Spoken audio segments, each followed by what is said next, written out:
ಪಿರಿಯಾಪಟ್ಟಣ ತಾಲೂಕಿನ ಕಂಗುಂಡಿ ತಂಬಾಕು ಹರಾಜು ಮಾರುಕಟ್ಟೆಯ 3 ಕೇಂದ್ರಗಳಿಗೆ ಏಕಕಾಲದಲ್ಲಿ ತಂಬಾಕು ಬೇಲುಗಳಿಗೆ ಪೂಜೆ ಸಲ್ಲಿಸುವುದರ ಮೂಲಕ ಚಾಲನೆ ನೀಡಿ ಮಾತನಾಡಿದ ಮಾಜಿ ಶಾಸಕ ಕೆ ಮಹದೇವ, ಪ್ರಸ್ತುತ ಸಾಲಿನಲ್ಲಿ ತಾಲೂಕಿನಲ್ಲಿ ಹೆಚ್ಚು ಮಳೆಯಾಗಿ ತಂಬಾಕು ಬೆಳವಣಿಗೆ ಕುಂಠಿತಗೊಂಡಿದೆ.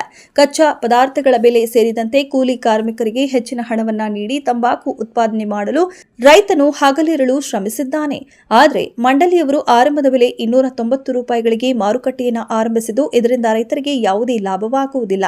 ಮಂಡಳಿಯು ಪ್ರಾರಂಭಿಕ 400 ರೂಪಾಯಿಗಳ ಜೊತೆಗೆ ಸರಾಸರಿ ಬೆಲೆಯನ್ನು ಕಾಯ್ದುಕೊಂಡು ಹೋದ್ರೆ ಮಾತ್ರ ರೈತರಿಗೆ ಲಾಭವಾಗುವುದು. ಆದ್ದರಿಂದ ಮಂಡಳಿಯು 400 ರೂಪಾಯಿಗಳನ್ನು ಪ್ರಾರಂಭಿಕ ಬೆಲೆಯಾಗಿ ನಿಗದಿಗೊಳಿಸಿ ಮಾರುಕಟ್ಟೆ ಆರಂಭಿಸುವಂತೆ ಮಂಡಳಿಯನ್ನ ಒತ್ತಾಯಿಸಿದರು. ತಾಲೂಕು ರೈತ ಸಂಘದ ಅಧ್ಯಕ್ಷ ಶಿವಪ್ರಸಾದ್ ಮಾತನಾಡಿ, ತಂಬಾಕು ಹರಾಜು ಮಾರುಕಟ್ಟೆಗೆ ಯಾವುದೇ ಜನಪ್ರತಿನಿಧಿಗಳು ಆಗಮಿಸಿಲ್ಲ ಎಂದು ತಂಬಾಕು ನೀಡಿರುವ ದರ ಕಡಿಮೆಯಾಗಿದೆ. ಸರಾಸರಿ ಪ್ರತಿ ಕೆಜಿಗೆ 400 ರೂಪಾಯಿ ನೀಡಬೇಕು, ಇಲ್ಲವಾದಲ್ಲಿ ಉಗ್ರ ಪ್ರತಿಭಟನೆ ನಡೆಸಲಾಗುವುದು ಎಂದು ತಂಬಾಕು ಮಂಡಳಿಗೆ ಎಚ್ಚರಿಕೆ ನೀಡಿದ್ದಾರೆ. ರೈತರಿಗೆ, ಮಾರುಕಟ್ಟೆಯ ಖರೀದಿದಾರರಿಗೆ ಮತ್ತು ಅಧಿಕಾರಿಗಳಿಗೆ ಶುಭಾಶಯವನ್ನು ಕೋರ್ತಾ, ಏನು ರೈತರು ತಂಬಾಕು ಬೆಳೆಯನ್ನು ಮುಂಗಾರು ಮಳೆಯ ಆಧಾರಿತ ಮಳೆಯಿಂದ ಬೆಳೆದು ಈ ಸಾರಿ ಅತಿವೃಷ್ಟಿ ಮಳೆಯಿಂದ ತಂಬಾಕು ರೈತರಿಗೆ ಬಹಳ ಅನಾನುಕೂಲ ಆಗಿದೆ.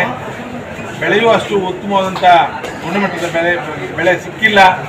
ಆದರೂ ಸಹ ಭಾಳ ಹೋರಾಟವನ್ನು ಮಾಡಿ ಬೆಳೆಯನ್ನು ಕೈಗೆ ಪಡೆದು ಇವತ್ತು ಮಾರುಕಟ್ಟೆ ಪ್ರಾರಂಭ ಆಗ್ತದೆ, ಮಾರುಕಟ್ಟೆಗೆ ತಂದಿದ್ದಾರೆ. ನಾವು ಹೇಳೋದಾದ್ರೂ ಇಷ್ಟೇ, ಏನು ರೈತ ತಂಬಾಕು ಬೆಳೆಗೋಸ್ಕರ ಇಡೀ ವರ್ಷ ತಮ್ಮ ಜೀವನವನ್ನು ಮುಡುಪಾಗಿಟ್ಟು ಕೆಲಸವನ್ನು ಮಾಡಿ ಉತ್ತಮವಾದಂಥ ಬೆಳೆಯನ್ನು ಬೆಳಿಬೇಕು ಅಂತಕ್ಕಂಥ ಆಕಾಂಕ್ಷೆಯನ್ನು, ಆಸೆಯನ್ನು ಇಟ್ಕೊಂಡು ಆ ಬೆಳೆಗೆ ಹೆಚ್ಚು ಒತ್ತನ್ನು ಕೊಡ್ತಾನೆ. ಇಡೀ ಕುಟುಂಬದ ಪ್ರತಿಯೊಬ್ಬ ಸದಸ್ಯರ ಶ್ರಮದಿಂದ ಬೆಳೆದಂಥ ಈ ಹೊಗೆ ಸೊಪ್ಪಿಗೆ ಇವತ್ತಿನ ಮಾರುಕಟ್ಟೆ ಪ್ರಾರಂಭಿಕ ಬೆಲೆ 290 ಆಗಿದೆ. ಈ 290 ರೈತರಿಗೆ ಏನಕ್ಕೂ ಸಾಲದು. ಅದು 400 ರೂಪಾಯಿಗಳ ಮೇಲೆ ಹೋದರೆ ಮಾತ್ರ ರೈತರಿಗೆ ಉತ್ತಮವಾದಂಥ ಬೆಲೆ ಸಿಕ್ಕಾಗ್ತದೆ. ಶಿವಪ್ರಸಾದ್ ಅಂತ ನನ್ನ ಹೆಸರು. ಕರ್ನಾಟಕ ರಾಜ್ಯ ರೈತ ಸಂಘ ಹಾಗೂ ಹಸಿರು ಸೇನೆ.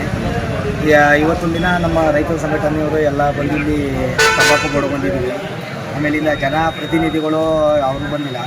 ಇಲ್ಲಿ 290 ರೂಪಾಯಿ ರೈಟ್ ಕೊಟ್ಟವ್ರೆ. ಅಂದರೆ ರೈತರಿಗೆ ಇದು ರೈಟು ಇದಲ್ಲ, ಇವತ್ತು ಸೂಕ್ತ ಅಲ್ಲ.